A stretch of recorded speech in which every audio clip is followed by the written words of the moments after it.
Today we are going to learn a famous poem that is written by Walt Whitman, a major figure in American poetry. The name of the poem is Animals.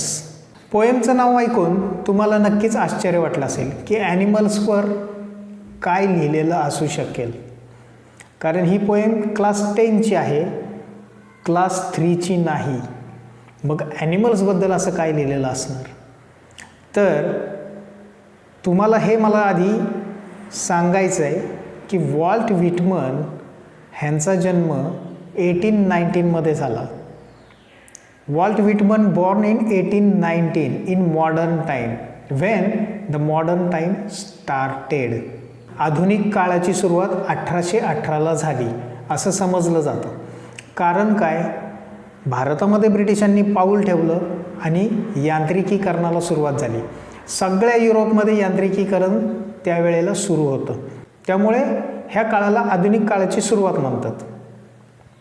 तर या काळामध्ये जन्म झाल्यामुळं Walt Whitman यांनी जसं जसं ते मोठे झाले अमेरिकेत, तसतसं हे बघितलं की सगळीकडे नवीन नवीन कारखाने निघत आहेत, यंत्रांचा आवाज येतोय आणि लोक सकाळी गर्दी करून कारखान्यांच्या मशीनवर काम करायला जुंपले जात आहेत. म्हणजे मशीनचं युग सुरू झालं, सगळीकडे मशिनरी आली आणि माणूससुद्धा एक काय झाला, मशीन झाला. आणि त्या ऑब्झर्वेशनमधून उतरलेली कविता म्हणजे ॲनिमल्स आहे. कसं ॲनिमल्स कवितेचा ह्या यांत्रिकीकरणाशी माणसाशी संबंध जोडला आहे कवीने, पोएटने, ते आपण आता बघणार आहोत. वॉल्ट व्हिटमन यांनी ही पोएम फ्री वर्समध्ये लिहिली. मराठीमध्ये आपण मुक्तछंद म्हणतो. मुक्तपणे जे लिहिता येतं तो म्हणजे मुक्तछंद. फ्री वर्समध्ये ही फॅसिलिटी तुम्हाला मिळते की तुमच्या मनात जे काही आहे ते व्यवस्थित आणि सविस्तर तुम्ही मांडू शकता.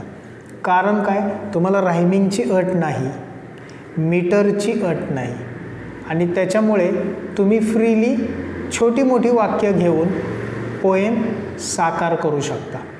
आणि त्याचमुळे ह्या कवितेला, ह्या पोएमला वॉल्ट व्हिटमन यांनी फ्री वर्समध्ये लिहून न्याय दिलेला आहे. कसं ते आपण आता सगळं बघणार आहोत. तर आपण आता पोएम रीड आउट करायला सुरुवात करू.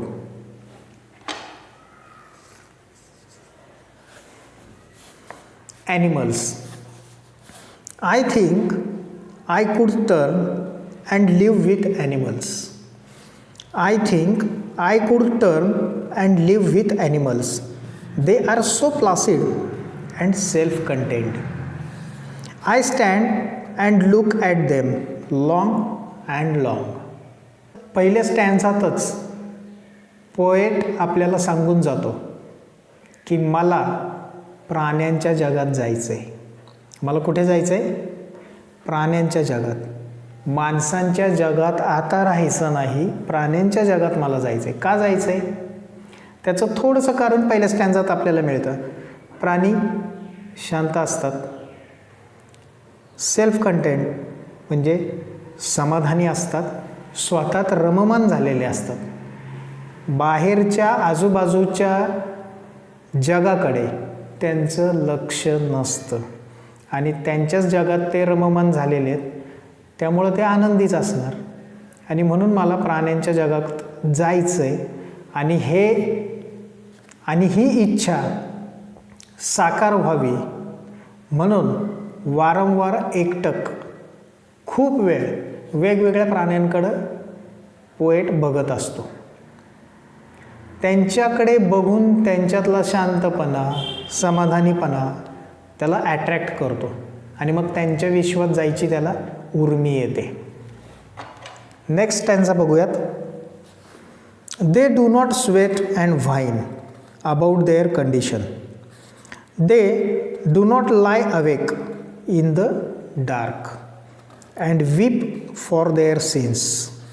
They do not make me six discussing their duty to God. They do not make me sick discussing their duty to God. Not one is dissatisfied, not one is demented with the mania of owning things.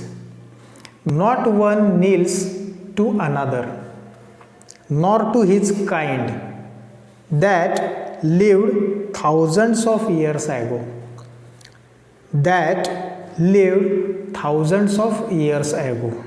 आता ह्या स्टॅन्झामध्ये poet काय म्हणतो, हा स्टॅन्झा जरा मोठा आहे, free वर्स असल्यामुळे एक स्टॅन्झा छोटा एक स्टॅन्झा मोठा असा असू शकतो. याच्यामध्ये नियम असे कुठलेही बंधनं नसतात. या स्टॅन्झामधून त्यामुळं सविस्तरपणे आता आपल्याला पोएट सांगायला लागलं आहे. ॲट्रॅक्शन्स कुठली आहेत प्राण्यांची पोएटसाठी, तर ते स्वतःच्या कळपातील प्राण्यांकडेही तक्रार करत नाहीत, इतर प्राण्यांकडेही तक्रार करत नाहीत. म्हणजे तक्रार करणं हा प्राण्यांचा स्वभाव नाही की मी अमक्या गोष्टीसाठी तक्रार केली तर अमक्या गोष्टीसाठी केली. आता इथे माणसांशी संबंध जोडलेला आहे. कसा, आपण शहरात राहू किंवा खेड्यात राहू, अनेक गोष्टींची तक्रार आपण करतो, म्हणजे माणूस करतो. घरात लाईट नसेल आपण तक्रार करणार इलेक्ट्रिसिटी बोर्डला. त्याच्यानंतर घरात पाणी नाही आपण तक्रार करणार आज पाणी आलं नाही.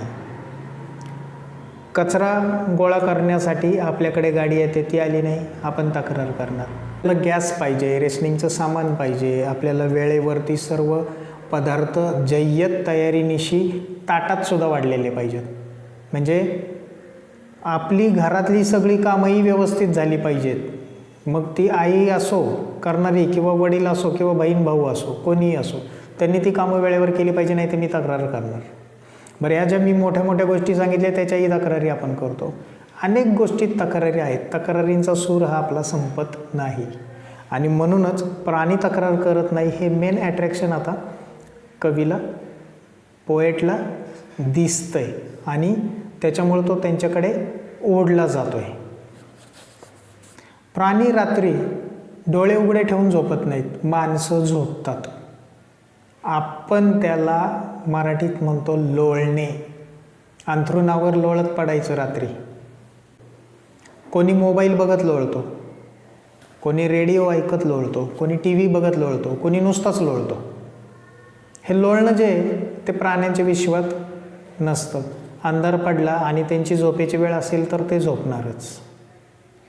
रात्रीच्या ऐवजी काही प्राणी सकाळीही झोपतात, रात्री मात्र झोपत नाहीत. दिवसाची वेळ जी असते त्यावेळेला झोपेच्या वेळेला फक्त झोप. मोबाईल वापरतात का प्राणी? नाही वापरत. मग आपण ज्या गोष्टी करतो आणि ज्या चुकीच्या आहेत त्या पोएटला सुचवायच्यात आणि त्यांचा संबंध जोडायचा आहे प्राण्यांशी. मग प्राण्यांची एक आणखीन चांगली गोष्ट त्याला दिसते की ते झोपेच्या वेळेला फक्त झोपच घेतात.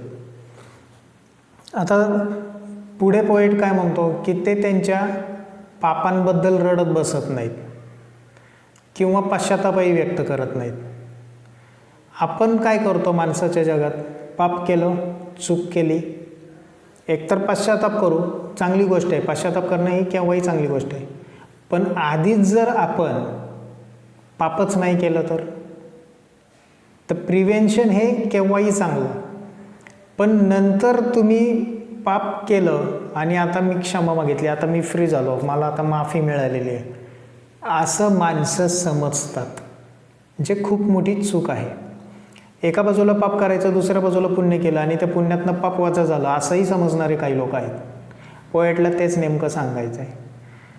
त्याला हे सांगायचं आहे की तुम्ही मुळात पापाच्या दिशेने जाताच कशासाठी आणि मग केल्यावर कशासाठी ओरडता की माझ्याकडून चूक झाली, असं झालं वगैरे वगैरे. तर पोएट आपल्याला या ठिकाणी प्राण्यांचा आणखीन एक चांगला गुण दाखवतो. पुढे तो काय म्हणतो की ते देवाच्या संदर्भात तुमच्या ज्या काही धारणा आहेत त्याच्यावर डिस्कशन माझ्याशी करत नाहीत, त्यांच्यातल्या त्यांच्यातही करत नाहीत. डिस्कशन करून ते मला देवाशी संबंधित माझी कर्तव्य सांगत नाहीत आणि मला कुठलाही त्रासही देत नाहीत. आता देवाच्या संदर्भात कर्तव्य जे आहेत त्याच्यामध्ये त्रास कुठला असेल? कवीला हा त्रास आहे म्हणजे त्याला आपल्याला हे सांगायचं आहे की देवाच्या नावाखाली आपल्याला अडकवलं जातं अनेकदा की तू आज अमका अमका दिवस आहे, अमकी तिथी आहे, तू मंदिरात जा, या मंदिरात जा, त्या देवाला भेट, त्या देवाचं दर्शन घे, तू मशिदीत जा, आज अमका अमका वार आहे, तू काय कर, चर्चमध्ये जा, आज आमका आमका वार आहे, चर्चमध्ये जाऊन प्रवचन ऐक. शेवट काय आहे? पोएटला हे सांगायचं आहे की जर मी माणूस म्हणून स्वतंत्र आहे तर मला देवाशी संबंधित जरी ती कर्तव्य तुम्हाला वाटत असली तरी मला जबरदस्तीने ह्या गोष्टींमध्ये अडकवू नका. आणि देवाच्या नावाखाली फसवणारे जे बंधू लोक आहेत त्यांच्याकडेही पोएट बोट दाखवतो की हे आपली झोळी भरण्यासाठी देवाच्या दरबारात जायला सांगतात. कुठल्याही कारणाशिवाय सुद्धा अशा गोष्टींमध्ये बंधू लोक अडकवतात आणि लोक अडकतात. आणि ह्या अंधश्रद्धेमुळं होतं काय की माणूस देवाच्या कर्तव्यापायी, म्हणजे त्याला असं वाटतं की मी काहीतरी कर्तव्य करतोय पण खूप वेळ घालवतो, पैसा जातो, वेळ जातो, कष्टही होतात खूप, उपाय काहीच होत नाही. प्राण्यांच्या जगात आहे का हे? नाही आहे. प्राणी अगदी सुखी असतात असं पोएटला सांगायचं आहे, कारण त्यांच्याकडे या भानगडीच नाही आहेत. भोंदूगिरी करायलाही कोणी नाही आणि स्वतःहून सुद्धा देवाच्या दरबारात जायची गरज नाही. कुठं त्यांच्यासाठी मंदिरही नाही आहे. आणि ही एक खूप चांगली गोष्ट आहे की ज्याच्यामुळं प्राणी सुखाने राहू शकतात. आता पोएट पुढे काय म्हणतो बघूयात.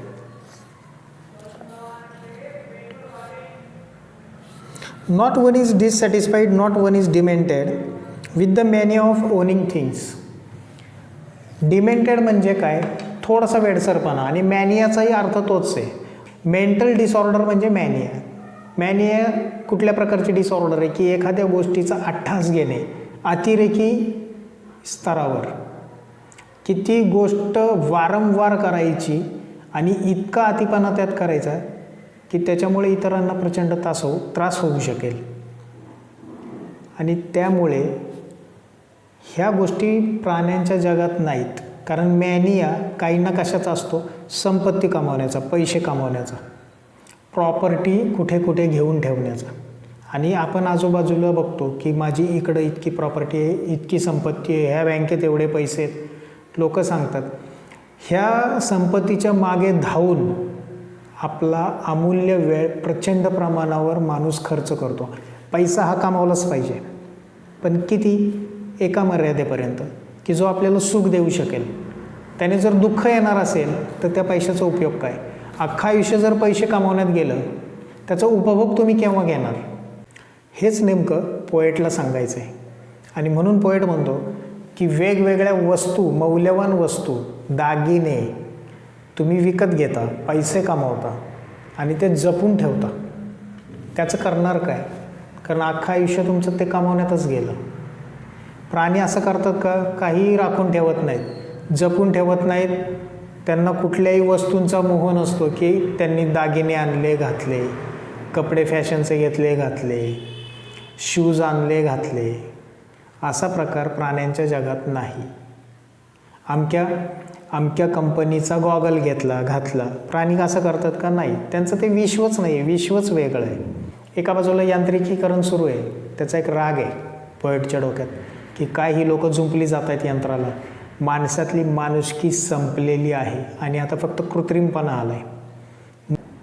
आणि म्हणून प्राण्यांच्या विश्वाची त्याला सफर करावीशी वाटते, त्यांच्यातच जाऊन राहावं असं वाटतंय. Not one kneels to another, nor to his kind that lived thousands of years ago. kneeling म्हणजे काय? गुडघ्यावर बसणे किंवा एखाद्या व्यक्तीला गुडघ्यावर बसायला भाग पाडणे. आपल्याला आनंद कशात होतो? समोरचा माणूस आपल्या पुढे शरण आला तर. ही शरणागती पत्करावी म्हणून अनेक जण पैशांचाही वापर करतात की बघा मी ह्या माणसाला वाकवलं, गुडघ्यावर बसवलं. किंवा ज्या वेळेला स्वार्थ साधायचा असतो तेव्हा अनेक जण गुडघ्यावर काही लोकांच्या पुढे वाकतात, बसतात. हा प्रकार प्राण्यांच्या जगात नाही.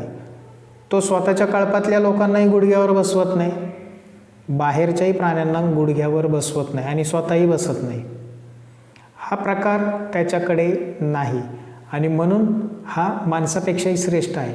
म्हणून मला प्राण्यांच्या जगात जायचं आहे. पोएट आपल्याला पुन्हा पुन्हा ह्या गोष्टीची आठवण करून देतो. पुढे काय म्हणतोय पोएट बघूया. Not one is respectable or unhappy over the whole earth, so they show their relations to me and I accept them. माझ्याशी नातंच सांगितलं, आता जोडलं आहे प्राण्यांनी, कारण ते दुःखी नाही आहेत. अनहॅपी आहेत का? नाही, दे आर नॉट अनहॅपी. आणखीन त्यांची कोणती क्वालिटी आहे? Not one is respectable. कोणाचा आदर करावा, नाही करावा, अनादर करावा, संबंधच काही येत नाही, सगळे सेम. कोणी कोणाचा आदर करण्याची गरज नाही आणि दुःखी होण्याची गरज नाही, सेम. आणि म्हणून आता त्यांनी माझ्याशी नातं जोडलं आहे, कारण मी तसंच आहे. मी हॅपी आहे आणि मी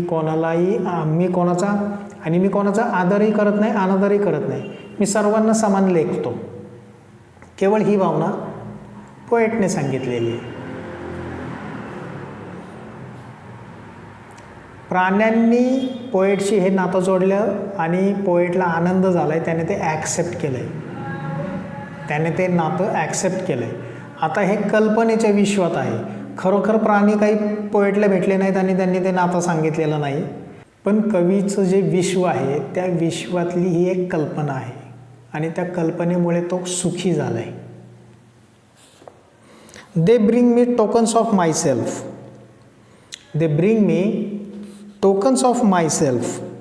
दे evince them plainly in their possession. They bring me tokens of myself.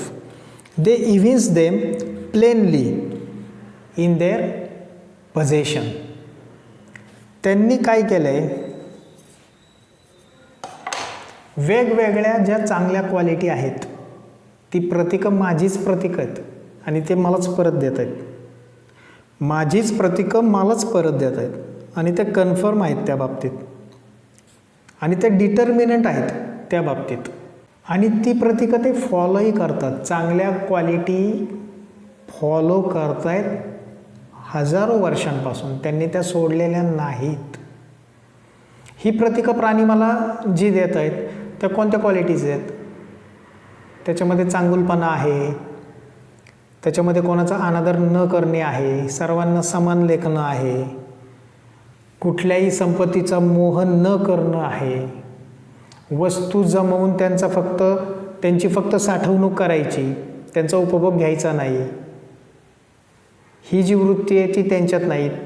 ती एक क्वालिटी ते मला देत आहेत. ते शांत आहेत. ह्या सर्व क्वालिटीज आता ते मला देत आहेत, ज्या माझ्याच कधीतरी होत्या. या ठिकाणी पोएटला हेच सांगायचं आहे. I wonder where they get those tokens. Did I pass that way huge times ago and negligently drop them? शेवटच्या स्टॅन्झातलं शेवटचं वाक्य अत्यंत महत्त्वाचं आहे. पोएट काय सांगतोय? ह्या क्वालिटीज त्यांना कुठून मिळतात? हजारो वर्षांपासून त्यांची पिढी आहे, पिढ्यानपिढ्या त्या क्वालिटीज ट्रान्सफर होत आहेत एका पिढीकडून दुसऱ्या पिढीकडे. ह्या मिळाल्या कुठून त्यांना? ह्या क्वालिटीज ज्या मला ॲट्रॅक्ट करतात, ज्या मला आवडतात. मी स्वतःला त्यांच्यासारखंच समजतो. ह्या क्वालिटीज त्यांना कदाचित माझ्याकडूनच मिळाल्या असतील हजारो वर्षांपूर्वी. ह्यूज टाइम्स ॲगोचा अर्थ काय आहे? माझ्याकडून म्हणजे आता पोएट काय हजारो वर्षांचा नाही आहे, पोएटचं वय हजारो वर्षांचं आहे का? नाही.